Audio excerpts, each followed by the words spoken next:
다음 키워드 살펴볼까요? 네.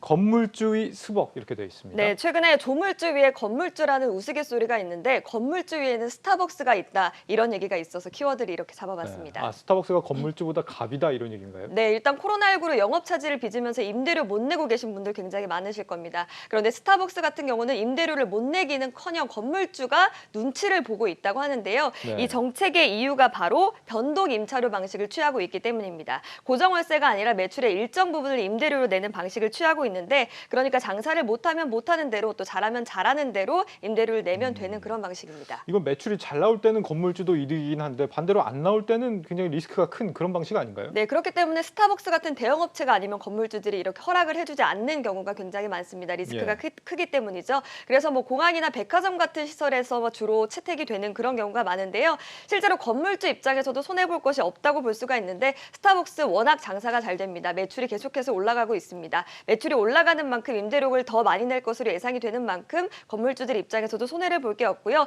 업계에 따르면 지난해 스타벅스가 낸 임대료, 임차료가 약 3천억 원에 달한다고 합니다. 그렇군요. 네. 그런데 스벅이 항상 이렇게 좋은 자리를 차지하고 있다 보니까 반대로 이제는 스타벅스만 있으면 뭐 그쪽이 뜬다 이렇게 해가지고 뭐 수세권이다 이런 얘기도 있던데요. 네, 뭐 하정우 씨 같은 경우에 2018년에 강서구 화곡동에 스타벅스를 입점을 시켜가지고 시세 차익을 45억 정도 냈다고 하는 그런 결과들도 좀 전해지고 있고요. 네. 이런 효과를 알고 있는 미국 스타벅스 같은 경우에 한국에 새 매장을 낼 때 건물주를 상당히 깐깐하게 고르는 것으로 알려지고 있습니다. 이 탓에 본사 직원이 직접 방안해서 장소를 실사하는 경우도 많다고 합니다.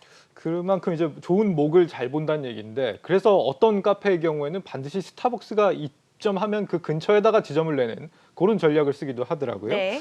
그런데 이제 스벅은 흥행 보증표다 이렇게 평가들을 하다 보니까 어떻게 보면 이제 직접 그 건물을 소유를 해서 부동산 차익도 누려볼 법한데 새살이를 주로 하는 것 같아요. 네, 그게 왜냐하면 전 세계 글로벌 스타벅스의 본사 정책 때문에 그렇다고 볼 수가 있겠습니다. 말이 잘 안 나오네요. 빨리 얘기하려다 보니까. 네, 괜찮습니다. 네, 부동산 리스크에서 자유롭기 위해서인데요. 이제 부동산에 현금이 묶여 있는 경우에 경기 침체 시에 유동화에 빨간불이 들어올 수도 있기 때문인데 요즘에 국내에서는 이런 모양새가 조금은 바뀌고 있습니다. 부동산 직접 소유를 안 한다는 원칙의 변화가 감지된다고요? 네, 어떤 맞습니다. 겁니까? 스타벅스 커피 코리아가 신세계 이마트의 자회사가 된 거는 다들 알고 계실 겁니다. 네. 업계에서는 이제 미국 본사의 눈치를 보게 되지 않았을 그런 이유로 인해서 임차 방식에도 변화가 있을 것이라고 보고 있고요. 특히나 정용진 신세계그룹 부회장 같은 경우에 적극적인 부동산 투자 활동을 벌이고 있는 만큼 더욱더 이런 가설에 힘이 실리고 있습니다. 네, 플러스픽 이지호 기자와 함께했습니다. 오늘 랩을 해줘서 고맙습니다. 고맙습니다. 잘 들었습니다. 네.